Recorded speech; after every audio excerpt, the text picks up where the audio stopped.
Halo Sobat Bincang Energi, ketemu lagi di podcast Bincang Energi episode ke-9. Masih dengan saya, Mada, dan co-host kita kali ini Putri. Halo Put. Halo Kak Mada, halo Sobat Bincang Energi, semoga sehat semua ya. Sobat Bincang Energi, belakangan ini kita sering banget dengar tentang rencana pengembangan energi storage di Indonesia. Nah, kira-kira gimana ya tantangan pengembangannya di Indonesia? Untuk episode podcast kali ini, kita bakalan ngobrol mengenai energi storage bersama Kang Anto. Kang Anto ini sudah bekerja di Wärtsilä selama 7 tahun dan menjadi Business Development Manager untuk region Australasia, khususnya Battery Energy Storage System. Nah, Kang Anto, boleh ya dijelasin sedikit tentang storage system itu apa dan kenapa sih kita butuh storage system? Ya, halo teman-teman semua, nama saya Anto. Terima kasih perkenalannya. Jadi untuk energy storage itu sebetulnya adalah electricity storage ya. Jadi penyimpanan listrik ya untuk lebih tepatnya. Karena kalau kita bicara energi kan sebenarnya energi itu bentuknya banyak ya. Bahan bakar juga seperti bensin itu kan juga energi ya. Jadi kalau tangki bensin itu juga energi storage sebetulnya. Cuman di dalam topik kita kali ini sebetulnya spesifik electricity gitu. Jadi listrik, penyimpanan listrik. Nah, kenapa penyimpanan listrik ini menarik? Jadi energi storage atau electricity storage itu sebetulnya adalah suatu hal yang baru dan berkembang sangat pesat di dunia kelistrikan dunia gitu. Nah, itu kenapa? Jadi sebelum saya jelasin lebih banyak tentang energy storage tadi, jadi saya mau mundur beberapa langkah ke belakang. Tadi, kenapa energy storage ini suatu yang baru masuk ke dunia listrik dan dia kenapa berkembang pesat. Jadi, mungkin kita sehari-hari kan menggunakan listrik ya untuk kebutuhan hidup kita sehari-hari. Tapi mungkin kita nggak sadar bahwa listrik itu sebetulnya tidak serta-merta bisa kita pakai begitu saja. Sebetulnya perlu kualitas yang tertentu sehingga listrik itu bisa kita pakai. Nah, contohnya apa?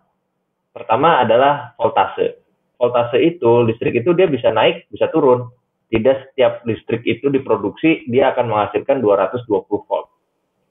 Kualitas lain diukur dari sisi frekuensi. Nah, jadi listrik itu pun dia sebenarnya seperti gelombang, dia ada frekuensinya. Itu kita juga sama bisa lihat juga kalau teman-teman di rumah punya alat alat listrik ya.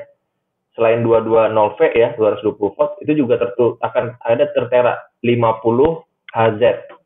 Nah, jadi 50 Hz itu 50 Hz. Frekuensi dan voltase tadi tidak serta-merta selalu seperti itu. Itu harus dijaga gitu. Dan kalau misalkan listrik itu kualitasnya meleset dari yang ditentukan, apa akibatnya? Alat-alat listrik yang kita colokin gitu ya, itu bisa rusak. Seperti itu, bisa terbakar atau rusak gitu. Lebih parahnya sampai terjadi kebakaran dan lain-lain. Jadi PLN selama ini dalam memproduksi listrik dan menyalurkan ke rumah-rumah itu tidak hanya ada listrik yang terproduksi banyak.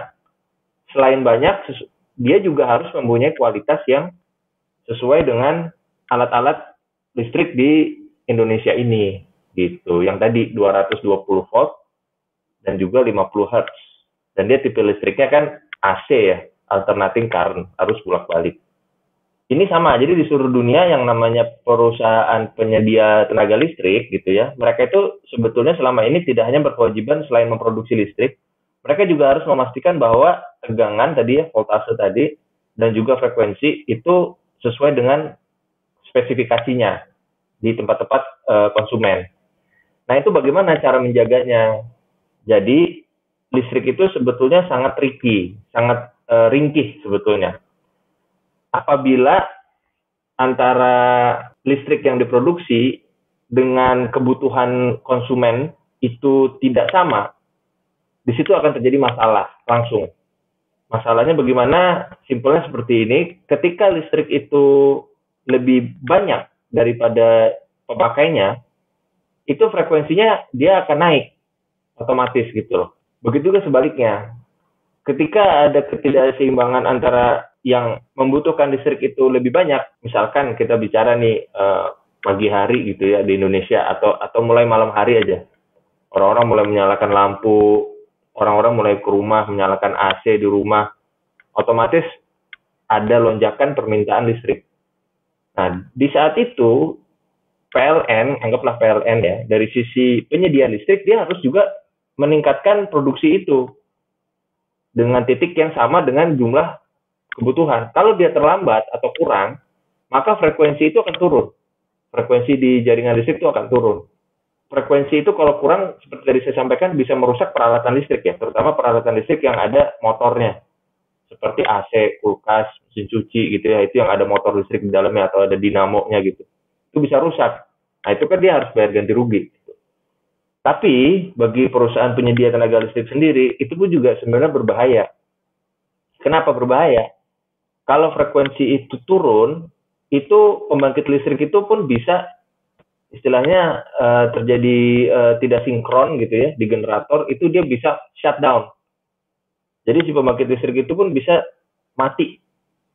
Nah, kalau misalnya pembangkit listrik ini mati, apa yang terjadi? Yang tadinya sudah kurang, listrik itu kurang, ada yang mati lagi, ya tambah kurang kan? Tambah kurang lagi, jadi efek domino semakin jauh gapnya gitu. Selisihnya semakin jauh antara tenaga listrik yang dihasilkan dengan yang dibutuhkan. Maka itu bisa mengakibatkan blackout atau pemadaman yang luas secara besar. Itu bencana itu hitungannya gitu loh. Dan seperti kita pernah rasakan tahun 2019 bulan Agustus ya kalau saya tidak salah, sempat terjadi padam listrik di Pulau Jawa yang cukup lama itu ya, lebih dari 1 hari gitu. Dan itu kan recovery-nya lama ya. Nah, itulah apabila terjadi masalah shutdown atau ada masalah yang tidak diantisipasi, itu recovery itu bisa lama gitu loh. Dan itu biayanya besar, mulai dari pabrik-pabrik yang tidak bisa berproduksi atau rumah tangga yang mungkin ada kerusakan alat dan lain-lain seperti itu. Jadi apa yang tadi saya mau sampaikan bahwa salah satu syarat agar kualitas listrik itu bisa terjaga dengan baik dari sisi frekuensi ya misalkan, itu adanya keseimbangan antara tenaga listrik yang dihasilkan dari sisi sumber dengan permintaan atau kebutuhannya nih dari sisi konsumen, seperti itu. Jadi kebutuhan listrik itu pun tidak stabil gitu loh, selalu naik turun. Tapi memang karena ini jumlah masyarakatnya besar, jadi bisa dibuat grafik sebetulnya jam-jam tertentu di mana listrik itu tinggi permintaannya, mana yang rendah. Nah, jadi ketika dimulai ditemukannya aplikasi penyimpanan listrik, ini membuat sistem listrik menjadi lebih efisien, bisa lebih handal, tapi dengan cara yang lebih mudah dan juga lebih ekonomis. Dulu sebelum ada penyimpanan listrik, kan dia harus sinkron ya setiap saat. Akibatnya apa? Akibatnya ada pembangkit listrik itu yang disebut spinning reserve. Ini apa maksudnya? Jadi spinning reserve itu pembangkit listrik ini bekerja alatnya. Jadi kalau kita bicara pembangkit listrik itu kan misalkan ada genset, ada mesin. Misalkan ada turbin. Itu ya, turbin itu ada turbin gas, ada turbin uap. Itu dia berputar. Jadi pembangkit listrik ini bekerja memakan bahan bakar ini. Tapi dia tidak sinkron gitu loh. Kadang-kadang itu dia tidak tersambung ke jaringan listrik. Tapi dia siap. Jadi ketika ada lonjakan permintaan, dia dalam waktu detik atau menit gitu ya. Ini ayo pembangkit A dikontak nih sama pusat penyaluran beban nih. Kita butuh tambahan tenaga segera. Kamu sambungkan ya ke jaringan. Oke, sambungkan. Itu untuk menyeimbangkan. Karena kalau tidak terlambat. Kalau terlambat terjadi itu ada tambahan tenaga listrik yang masuk, sudah bisa memicu turunnya frekuensi gitu. Kalau teman-teman mau belajar lebih jauh tentang ini, sebenarnya ini ada namanya aturan jaringan atau grid code. Ini dikeluarkan oleh Kementerian SDM, Direktorat Jenderal Tenaga Listrik. Di situ diatur yang namanya cadangan-cadangan ini harus berapa menit dia tersambung gitu loh. Jadi level yang paling urgent, paling emergency, pembangkit listrik ini harus segera merespon kebutuhan di jaringan itu dalam hitungan detik. Nah, bayangkan pembangkit listrik yang besar, dia nyala gitu ya, nyala, memakan bahan bakar segala macam, tapi dia tidak tersambung. Itu kan berarti apa artinya? Ada pemborosan bahan bakar. Nah, itulah yang selama ini tuh salah satunya berbeda ceritanya kalau misalkan ada penyimpanan listrik gitu, energi storage. Kalau ada penyimpanan listrik, pembangkit itu dia bisa produksi lebih stabil. Ketika ada penurunan konsumsi, kelebihan listrik ini disimpan dulu di penyimpanan. Nanti ketika kebutuhan listrik itu naik lagi, tinggal dikeluarkan. Seperti itu. Kalau kita bicara di dunia yang lebih global, tren penggunaan energi storage ini juga seiring dengan berkembangnya kebutuhan menggunakan energi terbarukan, gitu loh. Jadi karena secara global ada kebutuhan untuk beralih ke energi yang lebih bersih, yaitu energi matahari, energi angin.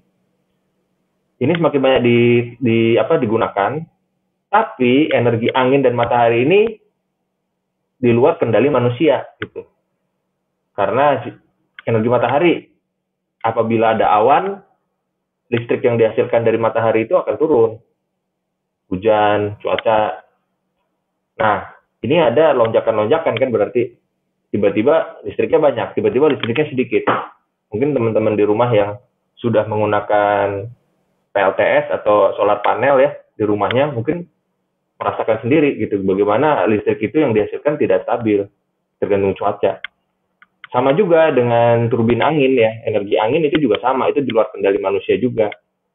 Ketika anginnya berhembus kencang, ya banyak produksinya, tapi begitu juga sebaliknya. Seperti itu. Nah, itulah yang mengakibatkan di dunia itu pesat pertumbuhan energi storage tadi. Yang pertama karena memang dia bisa membantu meningkatkan kehandalan di jaringan dengan cara yang efisien, lebih murah. Dan juga kedua adalah dia itu juga diperlukan ketika banyak energi matahari atau energi angin yang dipakai di jaringan listrik itu. Seperti itu. Jadi ini mudah-mudahan penjelasan saya yang pertama tadi ya, tentang apakah itu energi storage dan kenapa dia dibutuhkan. Nah, tadi kan sudah dijelaskan ya, kalau untuk sistem kelistrikan perlu diseimbangkan antara kebutuhan beban dengan besarnya pembangkitan. Nah, selain itu juga kalau tadi Kang Anto sudah menjelaskan juga, kalau kita bicara renewable energy nih hampir sebagian besar kan bersifat intermittent, di mana pembangkitannya fluktuatif atau tidak konstan di setiap waktu. Nah, untuk mengatasi intermitensi tersebut, salah satu caranya adalah dengan menyediakan storage system sebagai penyimpanan energi untuk menjamin kehandalan juga ya tadi ya Kang ya. Terus bisa dijelaskan nggak ya Kang ya? Atau mungkin menurut Kang Anto apa aja sih jenis-jenis storage yang ada nih sekarang gitu? Baik, terima kasih Putri. Jenis-jenis energi storage itu ada banyak sebetulnya. Jadi karena memang problem bagaimana menyimpan listrik ini suatu yang bikin para ilmuwan itu penasaran dari dulu gitu loh. Sehingga solusinya juga ada banyak sebetulnya. Jadi kalau teman-teman googling atau di YouTube gitu ya, itu mulai dari saya kasih contoh dulu yang paling simpel dan mungkin nanti kita akan bahas lebih banyak adalah soal battery energi storage ya. Jadi listrik itu disimpan di dalam bentuk baterai. Nah ini kan udah sering kita temui ya dan udah sering kita rasakan juga gitu loh untuk laptop, handphone, yaitu baterai-baterai kecil untuk senter itu dari dulu udah ada. Bedanya apa sih sama baterai yang untuk di jaringan listrik? Bedanya dari sisi skala ukurannya gitu loh. Dan itu perbedaannya benar-benar antara bumi dengan langit gitu loh. Sehingga membentukkan teknologi khusus juga untuk baterai yang raksasa gitu loh, baterai besar yang untuk di sistem listrik. Nanti kita akan bahas beberapa saat lagi ya. Contoh lain, menyimpan energi itu dalam bentuk ada yang namanya disebut dengan air, bendungan air gitu loh. Atau istilah teknisnya itu pump storage. Jadi penyimpanan dengan cara pemompaan air. Nah ini sebetulnya mirip seperti PLTA atau pembangkit listrik tenaga air. Cuman kebalikannya apa? Ketika listrik itu udah surplus, listrik yang surplus tadi dipakai untuk mendorong air naik ke atas bendungan. Nah, kalau misalkan air itu dikucurin ke bawah, diturunin buat muterin turbin, kan dia menghasilkan listrik. Nah, ini dia bisa dua arah gitu loh. Jadi ketika listriknya lagi banyak, dipakai untuk pompa air ke atas. Nanti kalau di sistem itu ada kekurangan listrik, dia diturunin lagi airnya buat muterin turbin seperti itu. Ada juga yang disebut liquid air storage. Jadi liquid air storage itu adalah mencairkan udara. Jadi ketika ada surplus listrik ini dipakai untuk memutar kompresor segala macam peralatan untuk membuat udara itu menjadi sangat dingin. Saking dinginnya dia berubah wujud jadi air. Bukan air, jadi cairan gitu loh. Liquid air. Jadi udara tapi dalam bentuk cair. Itu saking dinginnya gitu. Nanti kalau misalkan ada kebutuhan listrik, si udara yang dalam bentuk cair tadi itu dipanaskan. Jadilah dia motor turbin juga menghasilkan listrik lagi. Secara konsep sih sebenarnya semua sama ya, menyimpan listrik ketika ada kelebihan dan mengeluarkan listrik ketika ada kekurangan. Cuman mekanismenya aja nih gitu kan, secara mekanik atau secara fisika, secara kimia seperti apa. Cuman yang banyak berkembang di dunia ini adalah battery storage dan juga pump storage. Perbedaannya apa? Kalau pump storage itu memerlukan membangun bendungan. Jadi di sini perlu membangun bendungan gitu. Yang namanya membangun bendungan itu tidak mudah ya. Dan karena biayanya mahal, biasanya itu ukurannya harus besar. Kalau enggak jadi tidak impas gitu loh secara keekonomian. Nah ini di Indonesia sekarang ini lagi mulai dibangun sebetulnya di Cisokan. Gitu. Di Cisokan itu akan ada fasilitas penyimpanan energi itu, energi storage, pump storage gitu. Kemudian yang baterai ini juga sekarang sangat berkembang gitu. Kenapa sangat berkembang? Karena baterai itu ukurannya makin lama makin bisa menyimpan baterai energi listrik makin besar, tapi biayanya juga semakin lama semakin murah gitu loh untuk membuat baterai yang ukuran jumbo gitu loh, ukuran raksasa ini. Seperti itu.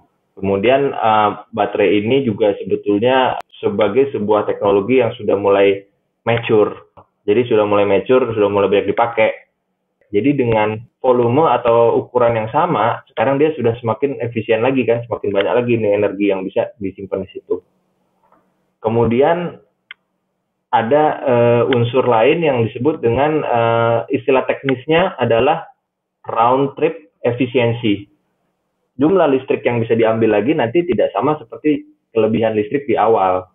Nah, di antara beberapa teknologi ini juga itu jadi salah satu faktor mana yang round trip efisiensinya juga baik. Nah, kalau yang liquid air tadi yang mencairkan udara ya, itu setahu saya agak rendah itu efisiensinya gitu. Karena banyak sekali kehilangan energi itu di peralatan mekanikal. Itu mungkin di bawah 70% gitu. Nah, kalau misalkan baterai ini masih di atas 80% gitu, bahkan bisa 85%. Seperti itu. Kalau pump hydro saya angkanya agak lupa sih.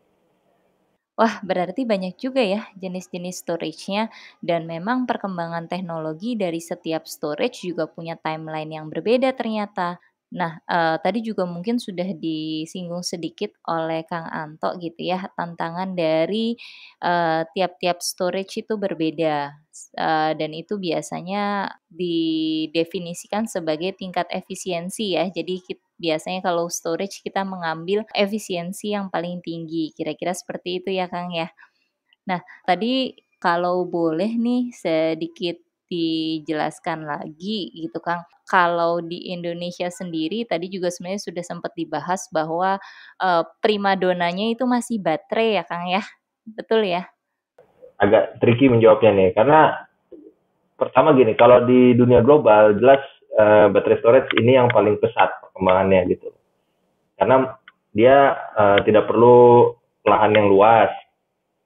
Kemudian dia juga ukurannya cukup fleksibel nih untuk ukuran yang 2 megawatt hour gitu sampai ke yang 200 megawatt hour, 100 megawatt hour itu masih bisa. Jadi ukuran pun fleksibel seperti itu.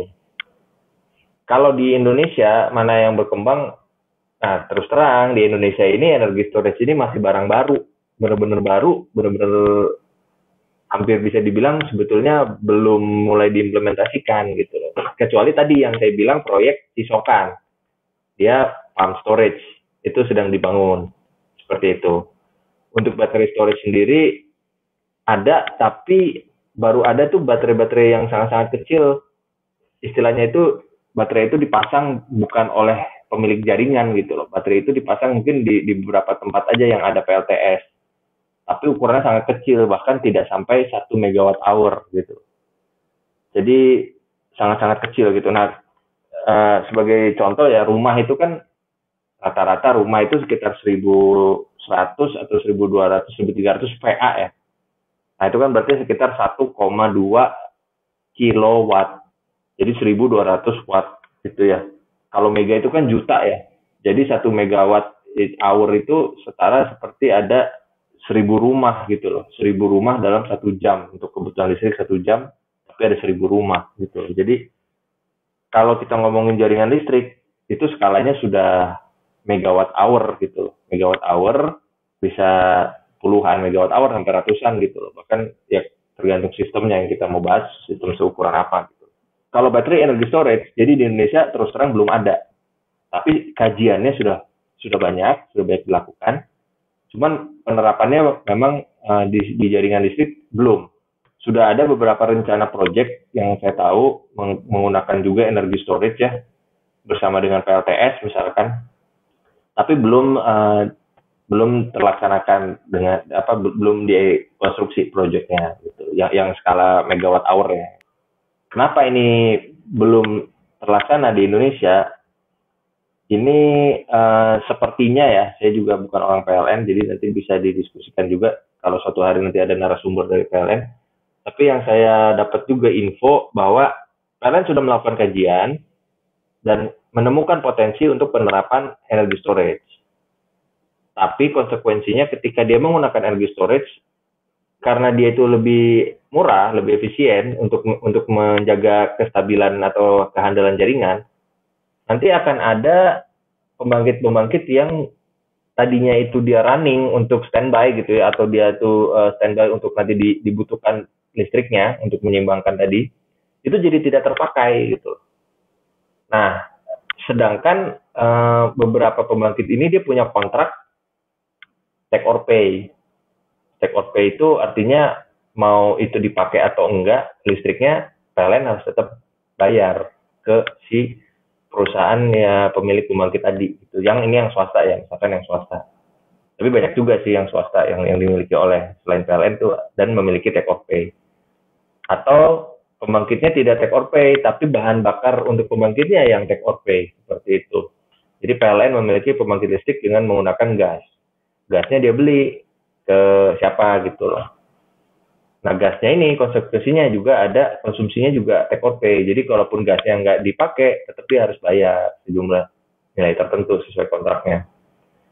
Nah, kendala-kendala seperti ini yang masih membuat penerapan battery storage itu belum terlaksana sampai saat ini di PLN. Itu satu. Nah, yang kedua, kalau misalkan diberi kesempatan kepada swasta untuk membangun energi storage, ini regulasinya belum ada di Indonesia. Saya ambil contoh di Filipina. Kalau di Filipina itu, ketika sebuah perusahaan swasta itu membangun fasilitas energi storage, itu dia mendapatkan pembayaran bisa fix tarif. Fix tarif itu jadi sewa, bukan sewa sih, tapi dia dibayar misalkan setiap bulan dia dapat pembayaran sekian dolar atau sekian rupiah gitu ya. Itu nanti kalau misalkan kapasitas, jadi ada tabelnya gitu. Kalau dia kapasitasnya rendah, maka dibayar sekian dolar per bulan. Kalau kapasitasnya lebih besar, pembayarannya lebih besar lagi misalkan. Nah, model tarif yang seperti ini di Indonesia ini belum dikenal, belum ada gitu, di dalam sistem listrik Indonesia.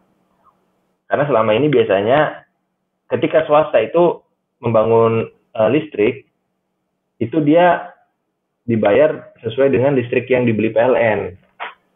Jadi dia menyalurkan listrik berapa kilowatt hour atau megawatt hour. Nah, itu dikali dengan harganya per megawatt hour tadi gitu atau kilowatt hour tadi. Jadi tidak fixed rate gitu loh. Nah, untuk fixed rate ini belum ada regulasinya di Indonesia, belum dikenal. Jadi inilah yang membuat di Indonesia energi storage itu sampai saat ini belum di jaringan listrik yang besar ya, itu belum ada. Walaupun kajiannya sudah ada secara teknis, secara teknologi itu sudah dilihat manfaatnya, tapi untuk penerapan kan tidak cukup dari sisi teknis ya, dari sisi hukum, legal, dari sisi komersial, dan lain-lain. Seperti itu, yang masih belum memungkinkan saat ini. Tapi peluangnya sebenarnya sangat besar, karena apa? Salah satu bahan baku untuk membuat baterai ini adalah nikel. Ini banyak sekali cadangannya di Indonesia, sehingga pemerintah juga membangun yang namanya Indonesia Battery Corporation. Jadi Indonesia Battery Corporation ini sebetulnya kepemilikannya terbagi 4, PLN, Pertamina, Antam, sama MinID. Nah, Indonesia Battery Corporation ini bertujuan nantinya ya bisa menjadi salah satu entitas lokal Indonesia yang memproduksi baterai. Karena memang baterai ini akan menjadi bisnis yang menjanjikan di masa depan.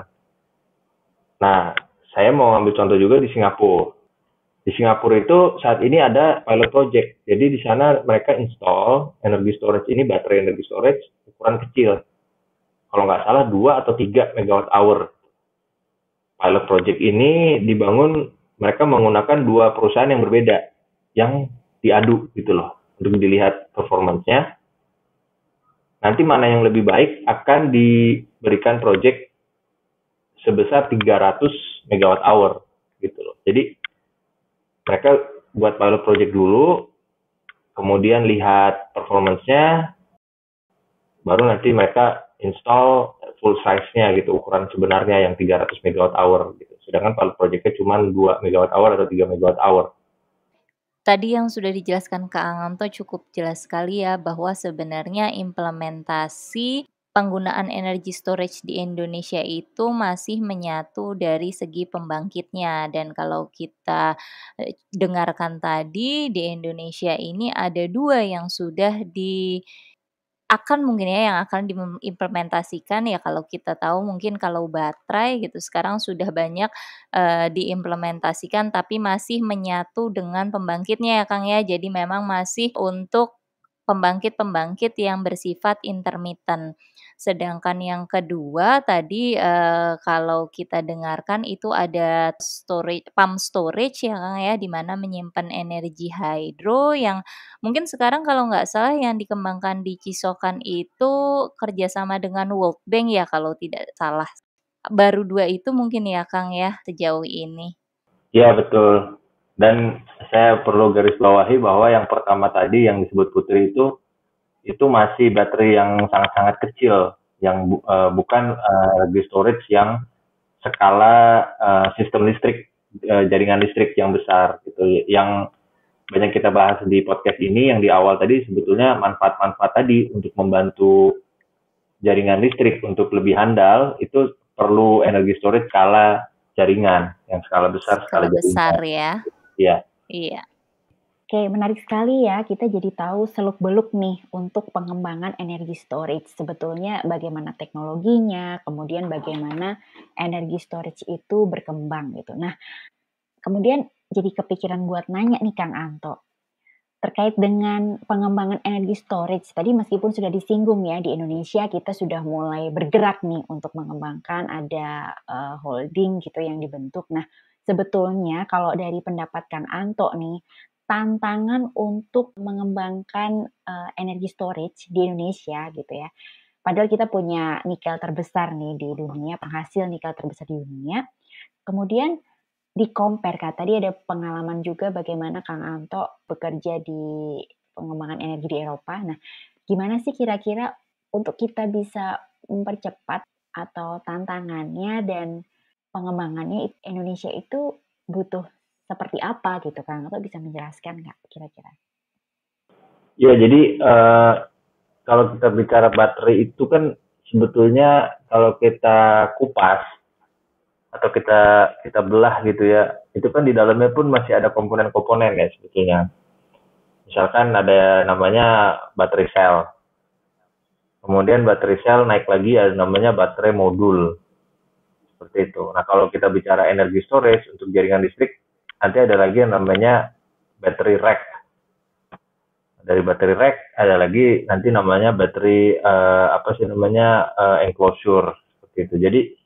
Jadi tadi pabrik baterai nikel gitu ya, itu mungkin komponen dalemannya gitu kan, yang paling dalamnya itu. Tapi sehingga si barang itu betul-betul bisa dipakai untuk industri gitu ya, itu dia tetap harus diolah lagi atau dilengkapi dengan komponen-komponen lain. Nah, ini desainnya dan juga produksinya itu nanti tergantung aplikasinya untuk apa. Karena untuk electric vehicle, untuk kendaraan listrik, tentunya berbeda dengan untuk jaringan listrik. Jadi untuk Indonesia sendiri sebetulnya memang untuk energi storage ini, kalau pertanyaannya seperti Kak Mada itu, the devil is in the details gitu. Jadi sebetulnya masih banyak detail-detail lain yang harus kita kuasai sebetulnya untuk bisa produk baterai itu bisa dipakai dengan manfaat yang besar. Jadi tidak bisa satu pabrik terus dia memberikan produk baterai yang bisa dipakai di mana aja. Nah, itu dia pun nanti harus didesain lagi. Jadi setiap produsen baterai itu sekarang itu juga mereka memiliki racikan atau resep sendiri gitu kan, beda-beda setiap merek baterai itu mereka komponen kandungan di dalamnya itu beda-beda dan juga perakitannya juga beda-beda lagi gitu ya. Itu kan wajar ya, namanya produknya seperti itu ya. Jadi apa yang harus dilakukan di Indonesia sebetulnya dari sisi teknologi, pertama masih banyak yang harus kita pelajari nih. Dari cara memproduksi baterai tadi dari bahan baku sehingga dia menjadi baterai sel, itu stepnya apa aja. Jadi masih banyak secara teknologi yang selain kita punya bahan bakunya, untuk memproduksinya pun kita masih memerlukan knowledge dan teknologi, pun untuk aplikasinya masih ada kelengkapan-kelengkapan lain yang perlu kita kuasai juga. Ditambah lagi dari sisi regulasi, dari sisi kebijakan di pemerintah, supaya merecognize atau mengenal manfaat dari teknologi ini sehingga ada dasar hukumnya, ada regulasinya, ada frameworknya untuk nanti pembiayaannya seperti apa, aturan-aturannya seperti apa, sehingga itu bisa diterapkan. Ya, menarik sekali ya. Kita sudah tahu bahwa ternyata untuk pengembangan ke depannya kita bisa bilang PR-nya masih banyak, tapi bukan berarti kita tidak bisa mencapai ke sana gitu. Nah, sebelum kita akhiri nih Kang Anto, mungkin ada closing statement dari Kang Anto, pesan gitu untuk Sobat Bincang Energi yang tertarik dalam pengembangan teknologi energi storage di Indonesia. Ada nggak pesan-pesan untuk Sobat Bincang Energi? Untuk teman-teman yang tertarik untuk energi storage itu sangat bagus. Jadi saya sangat dukung gitu ya. Dan karena apa? Karena secara pribadi mungkin teman-teman nanti akan memiliki prospek bekerja nggak cuma di Indonesia nih. Karena energi storage ini di luar negeri ini, di dunia global ini berkembang sangat pesat, luar biasa pesatnya gitu, disruptif lah. Jadi kalau kita ngomongin disruptif tidak cuma teknologi ya di dunia IT mungkin kayak cloud computing, ya Internet of Things. Tapi di dunia kelistrikan, energi storage ini yang disruptif di luar itu. Saking disruptifnya itu dengan energi storage dan lain-lain itu ada pembangkit listrik yang miliaran dolar itu pun terpaksa tutup karena dia kalah bersaing sama energi storage, battery storage gitu. Jadi kalau teman-teman mendalami energi storage, pertama membuka diri untuk peluang kerja atau bisnis di luar negeri selain di Indonesia. Kemudian untuk Indonesia energi storage ini juga bagus karena kedepannya ini sangat diperlukan untuk mendukung pemanfaatan renewable energy yang intermittent tadi. Kita catat bahwa pemerintah Indonesia memang mencanangkan akan menggunakan renewable energy yang banyak, dan renewable energy ini tidak mungkin bisa dibangun dan diserap di kelistrikan kita tanpa adanya support dari energi storage.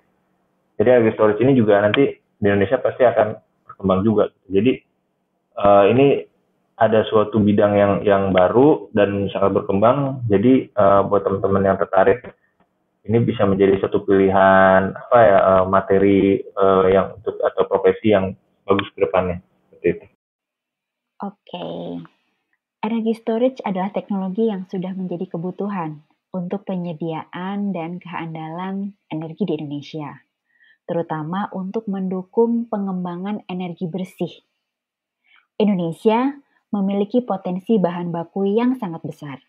Namun, hal tersebut perlu didukung dengan adanya pengembangan teknologi yang komprehensif dari hulu ke hilir. Terima kasih Kang Anto dari Watsila untuk sharingnya. Terima kasih juga Putri untuk co-hostnya hari ini. Sama-sama Kak. Terima kasih Kak Mada. Ya, terima kasih Sobat Bincang Energi yang selalu setia menyimak podcast Bincang Energi kali ini. Nantikan terus podcast Bincang Energi episode selanjutnya. Stay safe semua.